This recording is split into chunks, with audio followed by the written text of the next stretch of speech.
George Bush has flown into the meeting of G8 leaders tonight. Near the top of the list of problems, poverty in Africa. But activists worry that G8 nations' aid for Africa is being seized by vultures.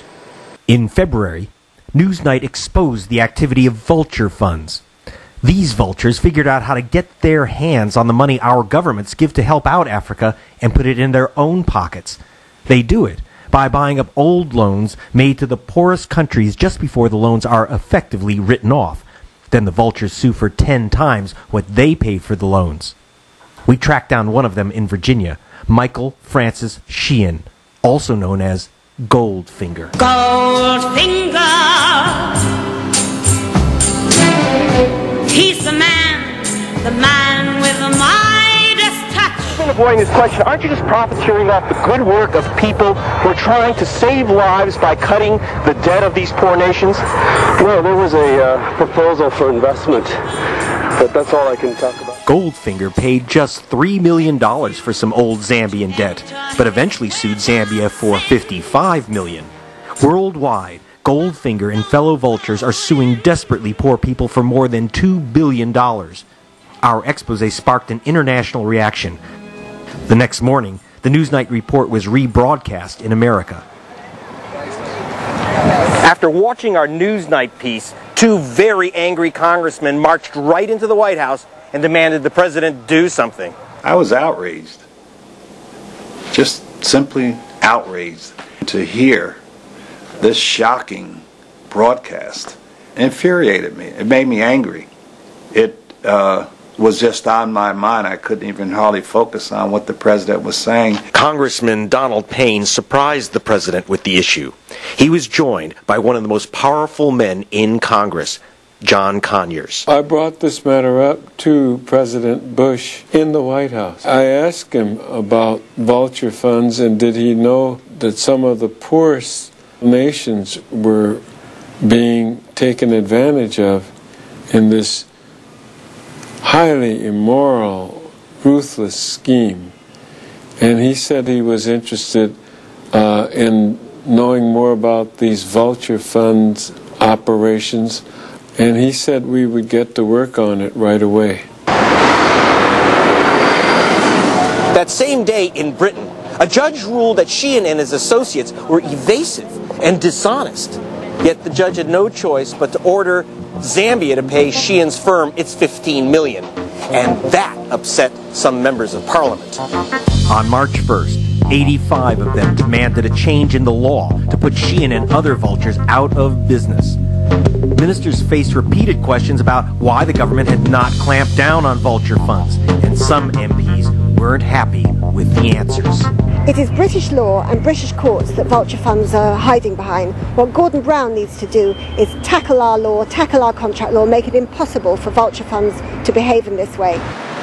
The Zambia case especially drove their anger, raising the issue of corruption. Here's something odd. Zambian officials agreed to pay Goldfinger $15 million just days after he bought the debt for only $3 million. Now, why would they do that?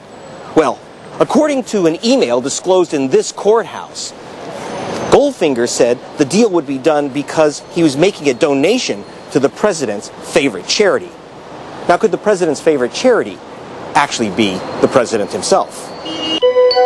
This was the president at the time, Frederick Chaluba. And here's his favorite shop, Boutique Basile in Geneva, where you can buy diamond cufflinks and diamond-studded ties. Diamonds are forever.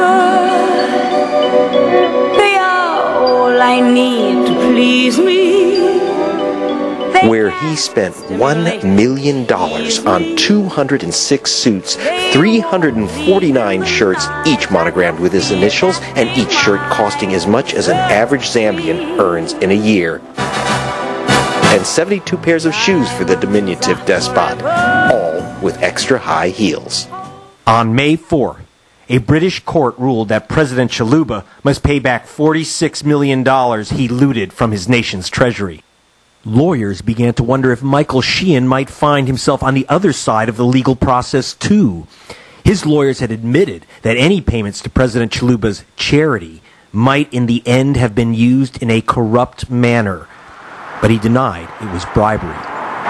The U.S. government started to look for evidence which might indicate whether Sheehan had violated the Foreign Corrupt Practices Act. May 10th, Tony Blair announces he would resign. The same day, his successor Gordon Brown issued a statement, "I deplore the activities of so-called vulture funds," and promised to work with G8 partners to curb them.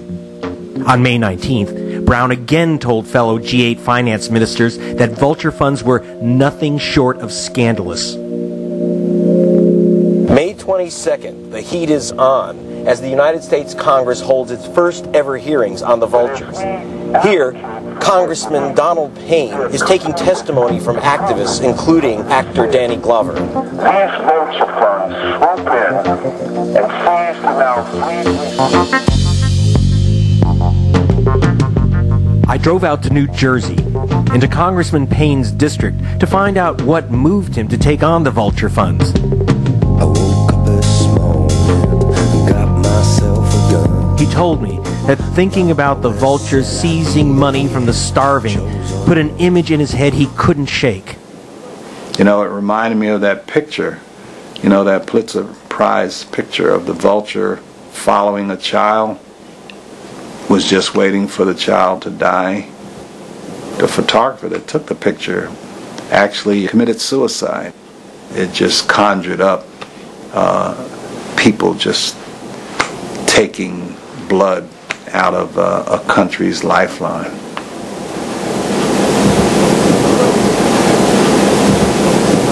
The vultures have already sucked up about $1 billion in aid meant for the poorest nations, according to the World Bank in Washington.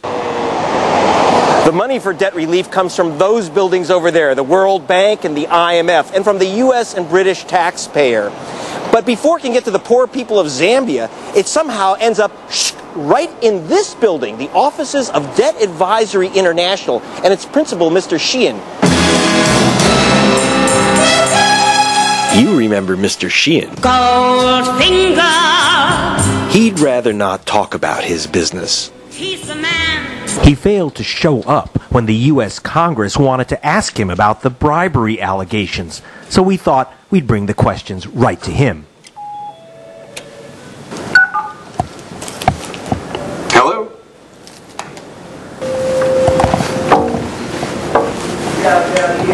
Hi. Is Mr. Sheehan in? Please. We just wanted to ask Mr. Sheehan. Sorry, Mr. Sheehan is not here. He's not here. Is he in the country? We just want to ask Mr. Sheehan why he didn't appear before Congress to answer allegations of bribery of Zambian officials. Did they call you? Did it? Right away. Uh-huh. Yeah. Before Secret Service. I guess Mr. Sheehan doesn't like visitors, huh? No, not unexpected. Not when it comes down to seeing cameras and stuff. I don't think so. Doesn't like congressmen either. I guess not. Mr. Sheehan faces more serious congressional hearings later this year in front of John Conyers' Judiciary Committee. Hey, great. Hey! Come on up. So do you get bigger suites now that you're a chairman?